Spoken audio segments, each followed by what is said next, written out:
लोकसभा चुनाव से पहले कांग्रेस को गुरुवार को 4 अप्रैल को बड़ा झटका लगा है। बता दें कि पार्टी के सबसे तेज तर्रार नेता गौरव वल्लभ ने पार्टी के सभी पदों से इस्तीफा दे दिया है, जिसके चलते कांग्रेस के सामने उसके नेता के जाने की मुश्किल खड़ी हो गई है।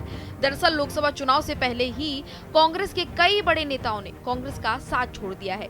ऐसे में एक और नेता का इस्तीफा देना पार्टी के लिए बीच मझधार में छोड़ने जैसा है।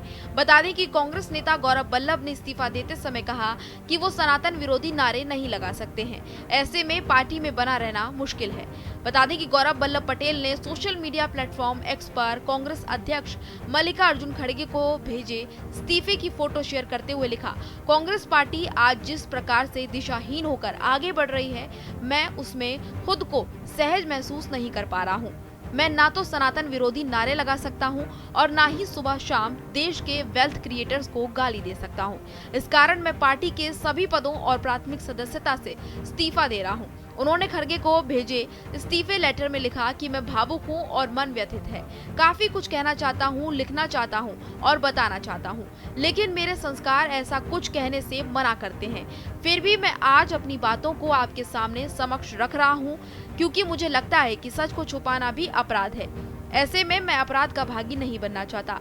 गौरव वल्लभ ने कहा कि मैंने जब पार्टी ज्वाइन की थी तो तब मेरा मानना था कि कांग्रेस देश की सबसे पुरानी पार्टी है। यहाँ पर युवा और बौद्धिक लोगों के आइडिया की कद्र होती है, लेकिन पिछले कुछ वर्षों से मुझे ये महसूस हुआ है कि पार्टी का मौजूदा स्वरूप नए आइडिया वाले युवाओं के साथ खुद को एडजस्ट नहीं कर पाती। गौरव वल्लभ ने कहा कि अयोध्या में रामलला की प्राण प्रतिष्ठा समारोह को लेकर कांग्रेस के रुख से मैं क्षुब्ध हूँ। मैं जन्म से हिंदू और कर्म से शिक्षक हूँ। पार्टी के इस स्टैंड ने मुझे हमेशा असहज किया। पार्टी और गठबंधन से जुड़े कई लोग सनातन के विरोध में बोलते हैं और पार्टी का उस पर चुप रहना उसे मौन स्वीकृति देने जैसा है। इन दिनों पार्टी गलत दिशा में आगे बढ़ रही है। एक ओर हम जाति आधारित जनगणना की बात करते हैं, वहीं दूसरी ओर संपूर्ण हिंदू समाज के विरोधी नजर आ रहे हैं। ये कार्यशैली जनता के बीच पार्टी को एक खास धर्म विशेष के ही हिमायती होने का भ्रामक संदेश देती है। ये कांग्रेस के मूलभूत सिद्धांतों के खिलाफ है। आर्थिक मामलों पर वर्तमान समय में कांग्रेस का स्टैंड हमेशा देश के वेल्थ क्रिएटर्स को नीचा दिखाने का, उन्हें गाली देने का रहा है। आज हम उन आर्थिक उदारीकरण, निजीकरण और वैश्वीकरण नीतियों के खिलाफ हो गए हैं, जिसको देश में लागू करने का पूरा श्रेय दुनिया ने हमें दिया है। देश में होने वाला हर विनिवेश पर पार्टी का नजरिया हमेशा सकारात्मक रहा। क्या हमारे देश में बिजनेस करके पैसा कमाना गलत है? महोदय, जब मैंने पार्टी की सदस्यता ग्रहण की थी, उस वक्त मेरा ध्येय सिर्फ यही था कि आर्थिक मामलों में अपनी योग्यता और क्षमता का देश हित में इस्तेमाल करूंगा।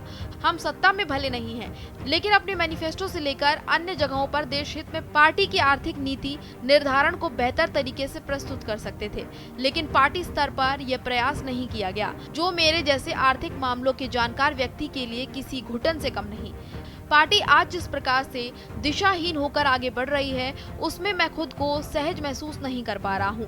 मैं ना तो सनातन विरोधी नारे लगा सकता हूँ, ना ही सुबह शाम देश के वेल्थ क्रिएटर्स को गाली दे सकता हूँ। इसलिए मैं कांग्रेस पार्टी के सभी पदों व प्राथमिक सदस्यता से भी इस्तीफा दे रहा हूँ। व्यक्तिगत रूप से मैं आपसे मिले स्नेह के लिए हमेशा आभारी रहूंगा। बता दें कि ऐसा पहली बार नहीं हुआ है कि कांग्रेस के किसी नेता ने पार्टी को सनातन विरोधी कहकर पार्टी छोड़ी है। इससे पहले भी कई नेताओं ने पार्टी को सनातन विरोधी होने का हवाला देते हुए पार्टी से इस्तीफा दिया है, जिसमें सबसे बड़ा नाम आचार्य प्रमोद कृष्णम का है, जिन्होंने सनातन विरोधी नारे को लेकर कांग्रेस पार्टी पर जमकर हमला बोला था। फिलहाल इस मामले में कांग्रेस की ओर से कोई प्रतिक्रिया सामने नहीं आई है। Bureau report, Bharat express UP.